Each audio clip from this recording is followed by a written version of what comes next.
जब भी हम किसी एग्जाम की तैयारी करते हैं तो हमारे पास कुछ चीजों का आना बहुत जरूरी है। अब दीपक तू ये देखना, मैं जो बोल रहा हूं क्या वो तू करता है या वो नहीं करता है, वो तू मुझे साथ के साथ बताता चलेगा। अगर हमें कोई एग्जाम क्लियर करना है तो उसकी स्ट्रेटजी हमारे पास पहले क्लियर होनी चाहिए। स्ट्रेटजी का मतलब क्या है? स्ट्रेटजी का मतलब है कि उसका एक प्रॉपर सिलेबस हमें पता होना चाहिए। प्रॉपर सिलेबस हमको पता होना चाहिए कि भाई इसका सिलेबस ये है। सिलेबस के साथ साथ अब हमें पता होना चाहिए, उसकी ऑफिशियल वेबसाइट पर हमें विजिट करना चाहिए और हमें चेक करना चाहिए कि इसका जो ऑफिशियल सैंपल पेपर है वो देखते हैं कि भाई क्वेश्चंस कैसे पूछे जाते हैं। तो हम उसकी ऑफिशियल वेबसाइट पर जाएंगे या फिर जो एग्जाम हुआ है पहले पास्ट में उनके क्वेश्चंस हम देखेंगे। तो जो भी है आप ऑफिशियल पेपर पर जाएंगे, जो हो चुके हैं पेपर, ऑफिशियल पेपर चेक करना है आपको। अब चेक करने से आपके दिमाग में एक आइडिया लगेगा, क्योंकि आप ऑलरेडी 11 12 तो पढ़ ही चुके हैं, तो आपके दिमाग में एक आइडिया लगेगा कि हाँ यार क्वेश्चंस इस लेवल पे पूछे जा रहे हैं। तो बहुत साल के 5-6 साल के 10 साल तक के आप पीवाईक्यूज को चेक कर सकते हैं। तो उससे आपको एक पेपर का एक स्टैंडर्ड पता लगेगा, क्योंकि आप 11 12 पढ़ चुके हैं तो आपको आइडिया है कि कैसी प्रॉब्लम्स एग्जाम में पूछी जा रही है, आप समझ सकते हो उसको। दूसरी बात, तैयारी करने से पहले आपके दिमाग में एक बात 100% सेट हो जानी चाहिए कि मुझे जो सिलेबस है ना, ये जो प्रॉपर जो सिलेबस जो जिसकी मैं बात कर रहा हूं 11th एंड 12th वाला जो सिलेबस है, मुझे कंप्लीट पढ़ना है भाई,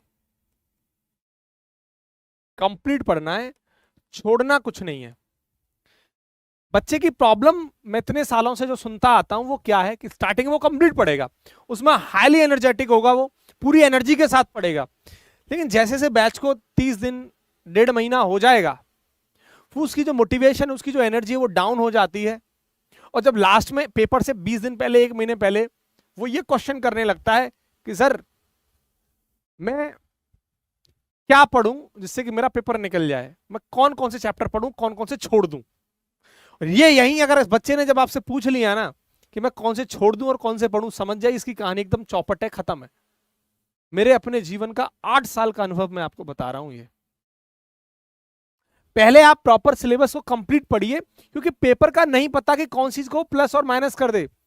मान लो 3 साल से ग्रेविटेशन का क्वेश्चन नहीं पूछा उसने, तो कहां उसने बोला है कि मैं अब इस बार ग्रेविटेशन का क्वेश्चन नहीं पूछूंगा, वो आ गया और आपने नहीं पढ़ा, 3 सवाल उसने डाल दिए, कहानी खत्म हुई ना आपकी। तो अजम्पशन बेसिस पर कभी भी किसी भी गवर्नमेंट एग्जाम की तैयारी नहीं होती है। अजम्पशन बेसिस पर मान लेना कि अरे हाँ ये सर होगा इस बार, देखते हैं किस पक्का इस बार नहीं आएगा, तो मैं कैसे पता कि इस चैप्टर में से क्वेश्चन नहीं आएगा। तो मेरा कहने का मतलब है कि आप कंप्लीट पढ़ो पहले प्रॉपर सिलेबस को अच्छे से। अब कंप्लीट पढ़ लिया इसका मतलब है कि आपने सिलेबस को अच्छे से कंप्लीट पढ़ लिया, प्रॉब्लम्स साथ ही साथ टीचर ने जो पढ़ाया है उसको लगाते जा रहे हैं बढ़िया से, जो मैं क्लास में पढ़ा रहा हूं वो कंप्लीट नोट्स आपने पढ़ ली एकदम प्रॉपर, जो क्वेश्चंस लगा रहा हूं वो सारे कर लिए।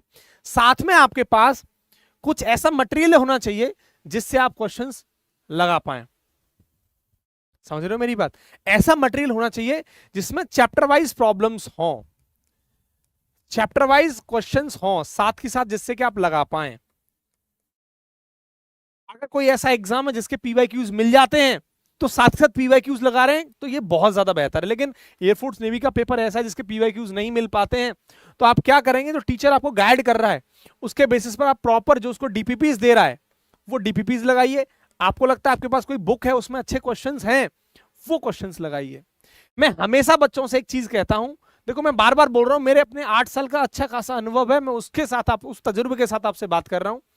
एयरफोर्स नेवी की जब भी आप तैयारी कर रहे हैं तो सीपीएमटी, पहले क्या था, मेडिकल का पेपर हुआ करता था, तो मेडिकल का जब पेपर होता था तो पहले अलग अलग सीपीएमटी का अलग हो गया, फलाने मेडिकल एग्जाम का अलग हो गया, एम्स का अलग हो गया। अब क्या, अब नीट कंडक्ट कराता है सारे एग्जाम्स को, है ना। तो अब वही जो पुराने जो 2000 1999 2005 2003 को जो क्वेश्चंस हैं सीपीएमटी बेस मेडिकल बेसिस के, मतलब मेडिकल के जो क्वेश्चंस हैं वो आप लगाइए। आपको मैं सच्चाई बता रहा हूं, आपको डायरेक्ट क्वेश्चन आपको आपके एग्जाम में हूबहू मिलेंगे, डायरेक्ट हूबहू मेडिकल के क्वेश्चंस आपको आपके पेपर में हूबहू मिलेंगे, विश्वास करिए मेरी बात का। अब लगाइए क्वेश्चन, प्रॉब्लम कहां थी, क्वेश्चन का लेवल थोड़ा अच्छा दे दो डीपीपी के अंदर, क्वेश्चन करते नहीं। सर ये तो बहुत हार्ड है।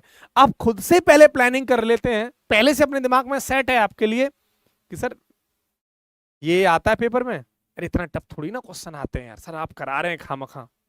जब आप अपने दिमाग में पहले से प्लानिंग कर लेते हैं और टीचर जो आपको गाइड कर रहा है उसकी प्लानिंग को ध्वस्त कर देते हैं आप, समझिए वहीं आपने जब अपना दिमाग फालतू चलाया तो आपकी कहानी खत्म है। अरे यार हर चीज में दिमाग लगाइए। टीचर का एक्सपीरियंस बोलता है, वो जो अनुभव उसने प्राप्त किया इतने सालों में, उसने बहुत बच्चों को फेलियर होते देखा है, बहुत बच्चों को सिलेक्ट होते हुए देखा है, उनके बीच में डिफरेंस आता है, जानता है कि बच्चा सिलेक्शन क्यों नहीं ले पाया और ये बच्चा सिलेक्शन क्यों ले गया। वो उन डिफरेंसेस के साथ आपको अपना एक्सपीरियंस शेयर करता है कि इस बच्चे का सिलेक्शन इसलिए हुआ था, इस बच्चे का सिलेक्शन इसलिए नहीं हुआ था। वो जब आपके सामने एक्सपीरियंस शेयर करता है तो वो चीजें आपको सुननी चाहिए, उनको प्रॉपर फॉलो भी करना चाहिए। एक्सपीरियंस बोलता है। मैं आपको सच बता रहा हूं, टीचर अगर आपसे ये देखो, मेरा एक एग्जांपल है सिर्फ ये, अगर टीचर आपको बोल रहा है ना यहां से कूद जाइए, तो वास्तव में कूद जाइए, उसमें भी आपका लाभ होगा। ये मेरा एग्जांपल है बस ऐसे समझाने के लिए। कहने का मतलब अगर आपको ऐसा लगता है ना कई बार अरे टीचर ये गलत बता रहा है, तो आप आंख मीच के टीचर पर भरोसा करिए। टीचर और मम्मी और पापा ये तीनों ही लोग आपको कभी गलत गाइड नहीं कर सकते। ये उनका हो सकता है डिसीजन का हाथ में गलत आ जाए, लेकिन इंटेंशन इनके कभी गलत नहीं हो सकते। और जो काम सही इंटेंशन से किए जाते हैं उनके परिणाम 100% सही मिलते हैं। अगर सफल नहीं हो रहे हैं, इंटेंशन हमारी 100% है, तो ये तय है हमें सीखने को जरूर मिलेगा और उस सीखने से हमारा अनुभव बढ़ेगा और ऐसी प्रॉब्लम्स जब आएंगी तो उनको हम 100% सॉल्व कर लेंगे। तो सर इंटेंशन ना टीचर की, माँ बाप की हमेशा से 100% रही है और उस इंटेंशन के साथ वो जो आपको बताते हैं उनको आंख मीच के उनके पाथ को फॉलो करिए, उनकी गाइडेंस को मानिए। आप यकीन मानिए, अब सफलता ज्यादा दूर नहीं है आपके लिए। ये इंटेंशन जो टीचर की और माँ बाप की होती है ना, वो 100% जेन्युइन और प्योर सोल होती है एकदम। उसमें उनका कोई लाभ लोभ कुछ नहीं होता। उनका उद्देश्य यही होता है कि आपको कैसे भी करके गाइड करना, आपको एटलीस्ट आपकी जो सिड्डी आपने जो आपके लिए सिड्डी तैयार करते हैं कि आप भाई यहां से वहां उस सिड्डी के द्वारा पहुंच जाएं, वो सिड्डी को आप फॉलो नहीं करते, आप अपना दिमाग लगाने लगते हैं, आप क्या है ना मेहनत से भागने लगते हैं। अब आपको लगता है कि आपने किसी बुक के जो क्वेश्चंस लगाए, मान लो अब आप क्या कर रहे हैं, मान लो 6 महीने अभी 2 महीने बाद पेपर है, आपने वही डीपीपी इस साल लगाई है, अगली साल भी वही डीपीपी लगाई है, फिर भी सिलेक्शन हुआ, फिर वही डीपीपी। अरे यार डीपीपी बार बार रिपीट मत करिए, डिफरेंट क्वेश्चंस लाइए। डिफरेंट क्वेश्चंस नहीं लगाओगे तो कैसे आप अपनी नॉलेज को जज कर पाएंगे। अगर मान लो मैं एक ही प्रकार की डीपीपी को 2 या 3 बार कर लिया, जैसे आप जानते हैं बहुत सारे क्वेश्चंस हैं हम उनको बार बार रिपीट हो रहे हैं, उनके आंसर हमें याद हो जाते हैं। अब बच्चा क्या सोच रहा है कि बार बार वो सेम डीपीपीज लगा रहा है, सेम क्वेश्चंस लगा रहा है, अब भाई उसको तो आंसर याद है, अब वो खुश हो रहा है, अरे यार मुझे तो क्वेश्चन के आंसर तक याद है। नहीं चलेगा ना काम, तूने अपनी नॉलेज का तो यूज कर ही नहीं रहा पिछले 6 महीने से, तू तो वही डीपीपी लगा रहा है जो 1 साल से लगा रहा था, तेरी नॉलेज बूस्ट नहीं हो रही है भाई। समझ मेरी बात। इसके बाद क्या करना है तुमको, इसके बाद चैप्टर वाइज क्वेश्चंस आपको लगाए, टीचर को आपने प्रॉपर फॉलो किया, टीचर को प्रॉपर फॉलो करना है भाई साहब, टीचर को प्रॉपर फॉलो करना है, फॉलो करना है। इसके बाद अब आती है बारी मॉक की। मॉक की जो मॉक टेस्ट है ना, ये मॉक टेस्ट आप दीजिए और ऐसे दीजिए जैसे आप एग्जाम हॉल में बैठे हैं। मॉक टेस्ट टाइमिंग के साथ, आप जानते हैं आपके पेपर का जो टाइम है हर सब्जेक्ट के लिए कितना मिलता है, उस हिसाब से आप वॉच सेट कर लीजिए, अपना मोबाइल सेट कर लीजिए, एक कमरे में बंद हो जाइए, मॉक लगाइए रात को ताकि आपको कोई डिस्टर्ब नहीं करे। ऑब्वियसली बात है आप घर पर रहते हैं तो कोई घर का काम भी बोल देगा, तो रात में तो सब लोग सोते हैं, तो रात को जब सब लोग सो जाए उस टाइम मॉक लगाइए, शांति भी रहेगी, आपको डिस्टर्ब भी करने वाला नहीं होगा। सेम उसी फीलिंग के साथ मॉक लगाइए जैसे आप पेपर देने जाते हैं, एग्जामिनेशन हॉल में बैठते हैं। अब ये मॉक लगाने के बाद की कहानी असली शुरू होती है। अब बच्चा क्या करता है, मॉक लगा लिया और उसने अपने आप को एनालिसिस नहीं किया, मतलब मॉक लगा लिया, बस चेक कर लिया कितने सही हैं, 70 में से 30 सही हैं, फिर अगले मॉक पे चला गया, कितने सही हैं? 40 सही हैं। फिर अगले मॉक पे चला गया, 15 सही हैं। ऐसे रे मॉक मॉक देता जा रहा है। वो कमी क्या कर रहा है? वो एनालिसिस नहीं कर रहा है अपने आप को, और जब तक एनालिसिस नहीं करेंगे तो प्रॉब्लम है। अब ध्यान से देखना, मैंने मॉक लगाया, मान लेता हूं एग्जांपल के तौर पे 70 नंबर का मॉक था, और फिजिक्स के 25 क्वेश्चन थे, मैथ्स के 25 क्वेश्चन थे, और इंग्लिश के 20 क्वेश्चन थे। मैंने देखा, जब मैंने एनालिसिस किया तो मैं पाया कि मेरे भाई 25 में से 10 नंबर आए हैं, यहां भी भाई 10 नंबर आए हैं, और भाई यहां 15 नंबर आए हैं। अब मैं एनालिसिस करूंगा कि जो 10 नंबर आए हैं वो कौन कौन से क्वेश्चन है जो मैंने सही किए हैं, बचे हुए जो क्वेश्चंस हैं 15, वो कौन कौन से क्वेश्चंस हैं, कौन कौन से चैप्टर के क्वेश्चन जो मैंने नहीं कर पाया हूं। सेम कहानी यहां और सेम कहानी यहां। अब मैं क्या करूंगा, अब मैं फिर आगे मॉक दूंगा। मैं क्या देख रहा हूं, बार बार मेरे साथ यही प्रॉब्लम फेस हो रही है। इसका मतलब क्या है कि मेरे जो क्वेश्चंस हैं जो मैं नहीं हो पा रहे हैं, मेरी उनकी थ्योरी प्रॉपर, मेरे कंसेप्ट क्लियर नहीं है, मुझे उन क्वेश्चंस की प्रैक्टिस नहीं है। तो 3 4 5 मॉक देने से अपने आप को एक आइडिया लग जाता है कि भाई ये चैप्टर मेरा वीक है, ये चैप्टर मेरा स्ट्रॉन्ग है, भाई ये चैप्टर मेरा थोड़ा सा मीडियम है, आता भी है, हार्ड क्वेश्चन आ जाता है तो नहीं बनता है। ये आइडिया एनालिसिस करने के बाद पता लगता है। अब इसके बाद जब आप अपने आप को एनालिसिस कर लोगे, तो एनालिसिस करने के बाद अब आप अपनी अपनी जो स्मार्टनेस है वो यूज करोगे। तो कहते हैं ना कि गधे की तरह मेहनत मत करो, लेकिन स्मार्ट वर्क उसमें लगाओ। गधे की तरह भी मेहनत करो, मैं कहता हूं गधे की तरह भी मेहनत करो, साथ में स्मार्टनेस के साथ मेहनत करो। ये जो है ना एनालिसिस योरसेल्फ, ये जो मॉक टेस्ट है ना, ये आपकी स्मार्टनेस है। अपने आप को जानिए कि तुम गलत कहां कर रहे हो, कौन सा चैप्टर में क्वेश्चंस को बार बार गलत कर रहे हो, अब उस पर मेहनत करिए।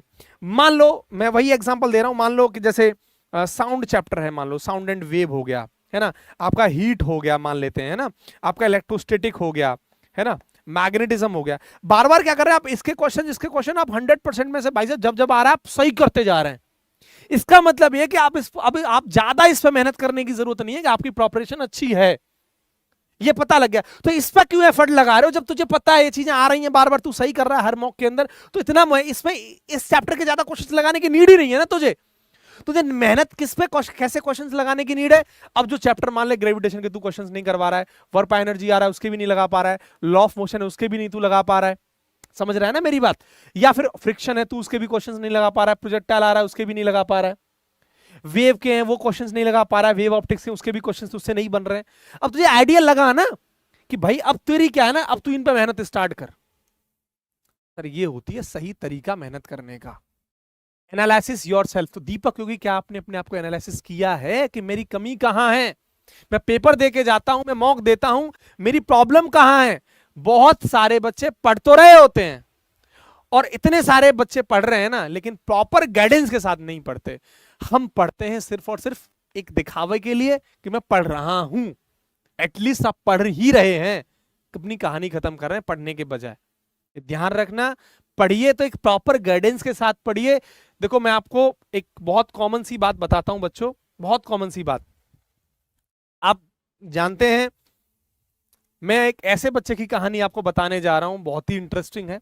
एक बच्चा था जिसका नाम आदित्य था, आदित्य। ये बच्चा 2017-18 मान लेता हूं, 18 मैंने इसको आगरा में पढ़ाया था, ठीक है, आगरा में पढ़ा रहा था मैं इसको। ये बच्चा हिंदी मीडियम का बच्चा था, हिंदी मीडियम, यूपी बोर्ड से था, यूपी आगरा में एक जगह है, तो हिंदी मीडियम का बच्चा था, है ना, मीडियम इसका हिंदी था। तो प्रॉब्लम है कि इंग्लिश में थोड़ी प्रॉब्लम थी, लेकिन आप सब जानते हैं जब मैं पढ़ाता हूं तो इंग्लिश ज्यादा यूज करता हूं, तो चीजें धीरे धीरे स्टार्टिंग में प्रॉब्लम होती है बच्चे को, लेकिन 15 दिन में वो रेंज में आ जाता है, फिर उसकी इंग्लिश अच्छी हो जाती है, आप सब जानते हैं।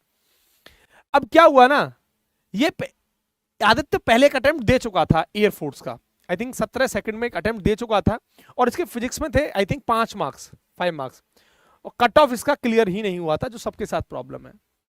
मैथ्स में इसका ठीक ठाक स्कोर था, 12-14 नंबर थे, और इंग्लिश में भी इसके इंग्लिश अच्छा था, 16-17 नंबर इसके इंग्लिश में थे, बस इसका नहीं हो पाया, होपफुली 44-45 पे ऐसे कुछ करके मेरिट गया था, नहीं हो पाया इसका, सेक्शन कट ऑफ क्लियर नहीं था, इसलिए हुआ नहीं, ओवरऑल मार्क्स भी उतने नहीं आए। अब ये मेरे पास जब मुझसे मिला तो इसने अपनी प्रॉब्लम क्या बताई कि सर मेरे साथ प्रॉब्लम एक ही है कि मुझे फिजिक्स जो है ना वो पढ़ तो लेता हूं मैं सब, मैं कंसेप्ट सब कुछ पढ़ रहा हूँ, अच्छे से चीजें मुझे आती हैं, लेकिन सर मैं न्यूमेरिकल जैसे ही मेरे आते हैं ना मेरे सामने, तो मैं फॉर्मूला लगाना ही भूल जाता हूं कि फॉर्मूला भैया इस सवाल में कौन सा लगाऊं। और सर जब आप पढ़ाते हैं ना, तो आप जब क्वेश्चन कराते हैं तो आप अपना फॉर्मूला जैसे ही लगा देते हैं तो आगे कहानी मुझे अपने आप समझ में आ जाती है। लेकिन जो स्टेप 1 है कि सवाल ये रहा, अभी शुरू नहीं हो रहा है बस सर, अगर आप शुरू कर दें तो खत्म की बारी मेरी है, मैं कर दूंगा। मैंने कहा प्रॉब्लम तो बहुत छोटी है, बड़ी प्रॉब्लम थोड़ी ना है आदित्य। क्यों सर? मैंने कहा एक काम करना, तू एक काम कर, सॉल्व्ड बुक ले, कोई भी सॉल्व्ड बुक ले, कोई भी सॉल्व्ड बुक जो सॉल्व्ड चैप्टर वाइज हो, और सॉल्व बुक जब तू लेगा, मान ले एग्जांपल के तौर पर मैंने तुझे चैप्टर पढ़ाया ऑप्टिक्स, रे ऑप्टिक्स पढ़ाया, और रे ऑप्टिक्स मैंने तुझे पढ़ा दिया क्लास में, टॉपिक कराए, टॉपिक के साथ हर टॉपिक के साथ क्वेश्चंस मैंने तुझे लगवाए बारी बारी से। तू अब तू जो सॉल्व बुक लेगा तो उसमें से क्या करेगा, तू क्वेश्चन को पढ़ेगा प्रॉपर, पहले क्वेश्चन को समझेगा, टाइम देगा क्वेश्चन क्या कह रहा है। अब सॉल्यूशन अभी तुझे नहीं देखना है, पहले ट्राई करना है खुद से कि तू फॉर्मूला लगा पा रहा है कि नहीं लगा पा रहा है। अब तुझे नहीं ट्राई हो पाया, अब तू बॉक का सॉल्यूशन खोलेगा, अब सॉल्यूशन को देखेगा, डेफिनेटली अब तू कर लेगा। ठीक है सर, धीरे धीरे करके तू ऐसा करना स्टार्ट कर, और ऐसा काम 1 महीने लगातार कर, तू समझ पाएगा क्वेश्चंस को, सॉल्यूशन को देख के कि यार मैं यहां प्रॉब्लम कर रहा था, मुझे ऐसा करना चाहिए। अब फिर इसके बाद क्या करूं, तू अनसॉल्व बुक लेना जहां क्वेश्चन सॉल्व ना हो, फिर तू ट्राई करना। और ऐसा 1 दिन या 2 दिन या 3 दिन नहीं होना चाहिए। मेहनत 1 दिन या 2 दिन की नहीं होती है, मेहनत लगातार की जाती है और कंटिन्यूअस वे में की जाती है भाई, लगातार कंटिन्यूअस एकदम। 1 दिन या 2 दिन की नहीं है क्या रसगुल्ला खाने चले गए, कल दीदी के साथ शादी में चले गए, परसों फलाना महिला मित्र के साथ घूमने चले गए ना। मेहनत डेली मांगता है अपन, ये ध्यान रखना, सीधी सी बात। तो ये फिजिक्स आपको डेली प्रैक्टिस मांगती है यार। उसने ऐसा ही किया, और यकीन मानिए वो पहली बार में उसी टाइम उस बच्चे के फिजिक्स में 22 नंबर थे। बहुत मेहनती था।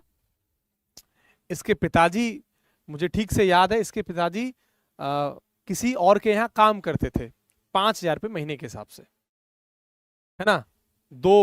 एक बहन थी बड़ी, एक बहन भी पढ़ रही थी इसकी, और ये भी पढ़ रहा था, ये छोटा था। और इसके पिताजी मतलब फाइनेंशियल जो स्टेबिलिटी थी एकदम खत्म थी। तो फिर मैंने इसको पढ़ाया था वहां, और सेल्फ स्टडी करता था ये बच्चा। और उसके बाद ही पहले अटेम्प्ट में 22 मार्क्स आए थे। और कहाँ से कहानी बनी थी, 5 मार्क्स से कहानी बनी थी, और 5 मार्क्स से 25 में से 22 तक का सफर इसने अटेम्प्ट किया। और ऐसे एक कहानी आनी, मेरे पास ऐसी बहुत सारी कहानियां हैं, 100 से ज्यादा बच्चों के मैं ऐसे एग्जाम्पल दे सकता हूँ। इन बच्चों के अंदर खास बात क्या थी, जो बोलते थे वो एक करते थे, और वो डेली करते थे। इन्होंने तय कर लिया था कि मुझे सिलेक्शन लेना है। आई बात समझ में? मेहनत की थी इन बच्चों ने, इन्होंने सेल्फ स्टडी करी थी। और जब तक जिस एग्जाम की तैयारी कर रहे हो और जिस एग्जाम में सेल्फ स्टडी नहीं है, अब वो एग्जाम फाइट नहीं कर सकते, ये ध्यान रखना। एग्जाम फाइट नहीं कर सकते। Self studies must to clear.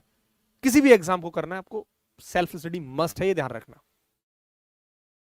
आपको लगता है कि मैंने आपको जो पढ़ा दिया वो छोड़ दो बस, भाई खुद से पढ़ो, अभी क्वेश्चंस लगाओ, बुक पढ़ने की आदतें डालो, क्वेश्चंस लगाने की आदतें डालो।